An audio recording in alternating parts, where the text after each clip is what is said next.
வாழ்க வளமுடன். எல்லாருக்கும் வணக்கங்க. இன்றைய பதிவில் நாம் சென்னை செம்பொழி பூங்காவில் ஃப்ளவர் ஷோ நடக்குது இல்லைங்களா, அதுக்கு போயிருந்தேங்க. நான் பார்த்து ரசித்த அந்த காட்சிகளை தான் இன்றைக்கி உங்களுக்கு பதிவாக போட்டிருக்கேங்க. உண்மையில் நான் எதிர்பார்த்ததை விட ரொம்ப ரொம்ப நல்லா இருந்ததுங்க. அதை பார்க்குற இடம் எல்லாமே இடத்துலையுமே மயமான பூக்கள், எதை பார்க்குறதுன்னு தெரியல, அந்த அளவுக்கு அழகு. 12 lakhs ஃப்ளவர்ஸை வச்சு, அதாவது 12 லட்சம் மலர்களை வச்சு அவங்க இந்த தோட்டத்தை உருவாக்கியிருக்காங்க. ரொம்ப அழகாக இருந்ததுங்க. கொஞ்சம் நேரத்தில் நம்ம ஊட்டியில் இருக்கிறோமான்ற அளவுக்கு ஒரு எஃபெக்ட் இருந்துச்சு. அப்புறம் இந்த பெட்டூனியாலேயே இத்தனை வகை இருக்குதுன்றதை நான் அங்கே போய் தாங்க பார்த்தேன். அப்புறம் ரோஜா செடியில் எல்லா வெரைட்டியுமே, ரேர் வெரைட்டிஸ் எல்லாமே வச்சுருந்தாங்க. அப்புறம் அந்த பூக்களை வச்சு ஒரு இந்த டான்ஸிங் டால், டார்டாய்ஸு, அப்புறம் யானை, இந்த மாதிரி நிறைய உருவங்களெல்லாம் மலர்களாலே அலங்கரித்து ரொம்ப அழகாக பண்ணியிருந்தாங்கங்க. நீங்கள் கண்டிப்பாக போய் பாருங்கள், உங்களுக்கும் ரொம்ப பிடிக்கும்னு நினைக்கிறேங்க. பெரியவங்களுக்கு ₹150, குழந்தைங்களுக்கு ₹75. நீங்கள் ஆன்லைன்லேயும் புக் பண்ணிவிட்டு போகலாம், நேரடியாகவே போய் டிக்கெட்டும் வாங்கிக்கலாம். அப்புறம் பூத்தொட்டிகளை வச்சு அலங்கார நுழைவு வாயில், அந்த பூத்தொட்டியில் எல்லாத்துலேயுமே பெட்டூனியாஸ், அதுக்கப்புறம் சாமந்தி, அந்த மாதிரி வச்சு ரொம்ப அழகாக டெக்கரேட் பண்ணியிருந்தாங்க. அப்புறம் ஒரு மரம்னு ஒன்று இருந்தால் கூட அந்த மரத்தை சுற்றி மண் இருக்கும் இல்லைங்களா, அப்படி எந்த இடத்துலையுமே நீங்கள் மண்ணே பார்க்க முடியாது. எல்லா இடத்துலையுமே அந்த பூத்தொட்டிகள் பூவோட அழகாக வச்சுருந்தாங்கங்க. ஒரு இடத்துல வேக்கண்ட் லேண்டு கிடையாது, அவ்வளோ ஃப்ளவர்ஸ். நீங்கள் அதை போய் பார்த்தா தான் உங்களுக்கு அது தெரியும். அப்புறம் சென்னையில் இருக்கிறவங்க கண்டிப்பாக இதை மிஸ் பண்ணாதீங்க, போய் பாருங்கள். அப்புறம் சாயந்தரம் ஒரு 6 மணிக்கு ஏதோ லைட் ஷோ இருக்குதுன்னு சொன்னாங்க. 7 மணி வரைக்கும் இருக்குது, காலையில் 10லேருந்து 7 மணி வரைக்கும் போய் பார்க்கலாங்க, மிஸ் பண்ணாதீங்க. அப்புறம் என்டர்டெயின்மெண்ட் நிகழ்ச்சிகள்லாம் கூட வச்சுருக்காங்கன்னு சொன்னாங்க. நான் அதெல்லாம் பார்க்கறதுக்கு டைம் இல்லைன்னு சொல்லிட்டு வந்துட்டேன். அப்புறம் கேன்டீனும் இருக்குது சைடில். எல்லா வசதியுமே ரொம்ப நீட்டாக ரொம்ப அழகாக பண்ணியிருக்காங்க. நீங்கள் இந்த வீடியோவை பார்க்கும்போது தான் உங்களுக்கு தெரியும். நம்ம அந்த ஃப்ளவர் ஷோக்கு உள்ளே போகிறதுக்கு முன்னாடியே வாட்டர் ஃபவுண்டன் ரொம்ப அழகாக அரேஞ்ச் பண்ணியிருந்தாங்க. அடுத்ததான் இப்போ நீங்கள் அங்கே பார்க்குற அந்த செடிகள் ஏதாவது வாங்கணும்னு நீங்கள் விருப்பப்பட்டீங்கன்னா, அங்கேயே ஆஃபீஸ் இருக்குங்க, அங்கே போய் நீங்கள் முன்பதிவு செஞ்சுக்கிட்டிங்கன்னா அவங்க உங்களுக்கு கொடுப்பாங்க. அது இப்போ கிடையாது, 20ஆம் தேதி அன்னைக்கு தருவாங்கன்னு நினைக்கிறேங்க. அதே மாதிரி காய்கறிகள், ஃப்ரெஷ்ஷாக காய்களெல்லாம் பறித்து அங்கே சேலுக்கு வச்சுருந்தாங்க. நான் எந்த காயும் வாங்கலைங்க, சும்மா பார்த்துட்டு வந்துட்டேன், அவ்வளோதான். அப்புறம் அங்கே கேன்டீன் இருந்தது, அதில் இந்த டெல்லி அப்பளம், பஜ்ஜி, பிரியாணி, இந்த மாதிரி எல்லாம் சாப்பிட்ற ஐட்டம்ஸ் எல்லாம் இருந்தது. ஒரு ஷாப்பில் பூத்தொட்டிகளும் சீட்ஸும் விற்றுட்டு இருந்தாங்க. நல்லா இருந்தது, மனசு நிறைவாக இருந்ததுங்க. கண்டிப்பாக எல்லோரும் மிஸ் பண்ணாமல் போய் பார்த்துட்டு வாங்க.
நம்ம உள்ளே நுழையும் போதே வாட்டர் ஃபவுண்டன் வச்சுருந்தாங்க. அந்த அரேஞ்ச்மெண்ட் ரொம்ப அழகாக இருந்தது.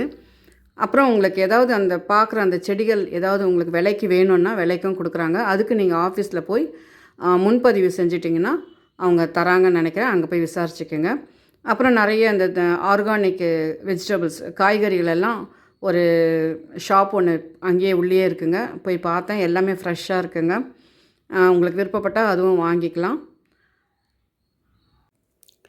இந்த பதிவு உங்களுக்கெல்லாம் ரொம்ப பிடிச்சிருக்குன்னு நம்புகிறேங்க. பிடிச்சிருந்தால் லைக் பண்ணுங்கள், ஷேர் பண்ணுங்கள், சப்ஸ்கிரைப் பண்ணுங்கள். தேங்க்ஸ் ஃபார் வாட்சிங். வாழ்க வையகம், வாழ்க வளமுடன்.